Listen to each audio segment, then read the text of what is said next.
Top of the hour, taking a live look at the Prue over the city of Boston. And Fenway, home to the leaders in the AL East, right there off the distance. 11-0 yesterday in the Bronx. Take that, Yankees. Take that. Today. Yeah, has a good ring to it. You can see the haze in the sky. Yeah. It's muggy out there. Triple H. Hot. Oh, here it is. Until further notice. Humid. Humid and hazy, right? Okay, good. There it is. We listen, Barry. All right. We listen. We That's take the notes. trivia for this hour. All right, hi everybody. Let's look at Brewster right now on the Weatherbug Network. And we can see down there at the Stony Brook Elementary School that nobody's going to school, of course. But we're looking at the playground, looking out at the sky, and we're seeing just a little bit of height and cloudiness. So it's going to be a really nice day on Cape Cod, that is for sure. And we're looking at temperatures going into the 80s on the Cape. Maybe a few spots in the outer Cape will be in the 70s this afternoon, but for the most part in the 80s. And tomorrow may be a touch cooler on the Cape. And there may be some low cloudiness around tomorrow morning. I'll show you that in just a minute. Maybe as the air gets even muggier, it may be producing some low cloudiness and fog. So we might have to deal with that along the coast the next couple of days. We'll have to see. In the meantime, if you're going up the lakes and mountains today, you will find the following. I don't think there's going to be much of a threat of showers and storms today, unlike what they had in parts of the mountains last night.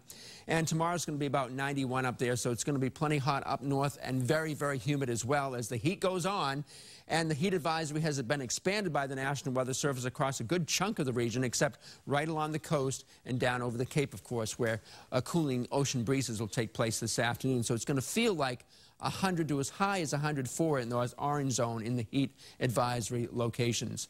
So as we go into the day, it's going to again surpass 100 just west of Boston.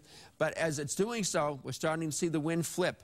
As it flips, the cooler air starts coming in from the ocean because of the disturbance out over the water here, which went down and created some nasty boomers up over Maine and parts of New Hampshire.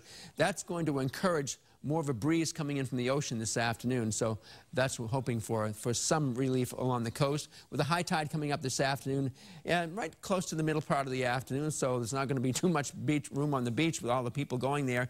We're watching the string of cloudiness right in here, but it doesn't look like it's developing, although this thing right off Cape Ann, watch that. Most signs suggest that there shouldn't be any showers, but I'm watching this thing really closely here because it looks like it's getting some vertical development.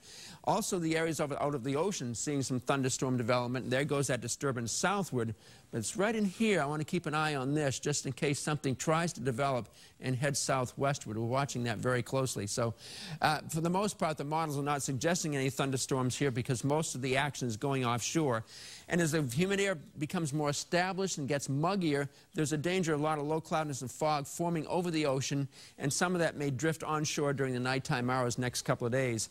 So let's check the forecast for the next 7, and it shows just nothing but heat wave conditions here. And with this third day in a row here, most places it will certainly qualify as a heat wave today, with them getting into the 90s and lasting much of the week, but cooler at the coast almost every single day, especially south-facing coastal spots.